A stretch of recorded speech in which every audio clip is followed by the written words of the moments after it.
Alors Frédéric, aujourd'hui, vous allez changer le monde pour nous, tout du moins la vision, grâce à une lentille. Voilà, une lentille. En fait, c'est un petit écran LCD qui est incrusté dans une lentille de contact, tout simplement. Alors, ce sont des chercheurs belges qui ont fait ça. Ce ne sont pas les premiers à avoir fait ça, parce qu'il y a déjà eu des gens qui ont mis des petits écrans.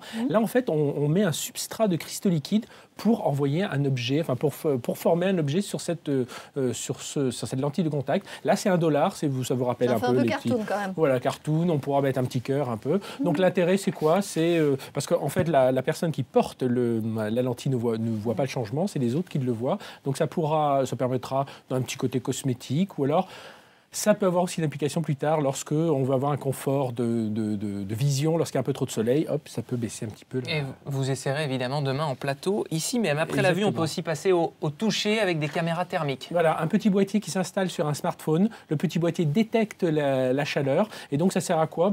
Et ensuite, enfin, une fois que c'est connecté au smartphone, le smartphone joue le rôle de caméra d'écran thermique. Ça permet de regarder dans une maison, par exemple, où il y a des fuites d'air, où il y a des courants d'air, où est-ce qu'on a des pertes de chaleur.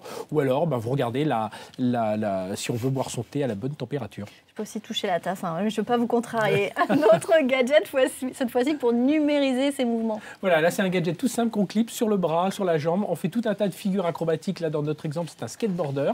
Et ensuite, il peut voir tous ses gestes et corriger ses mouvements sur sa tablette. Donc, ça peut marcher pour tous les sportifs, les nageurs, les golfeurs, les joueurs de tennis. Et puis Frédéric, certains aimeraient bien remonter le temps, vous le ralentissez. Voilà, c'est un dernier gadget, ça s'appelle le casque décélérateur. On le met à l'intérieur d'une caméra qui filme l'environnement et l'utilisateur, lui, peut manier avec une mallette et ralentir les images qui lui sont projetées à l'intérieur de son casque au ralenti. Donc voilà, ça fait, on voit le temps passer un peu moins vite. Il n'existe pas encore dans l'autre sens. On ne voit jamais le temps passer avec vous, Frédéric. Voilà.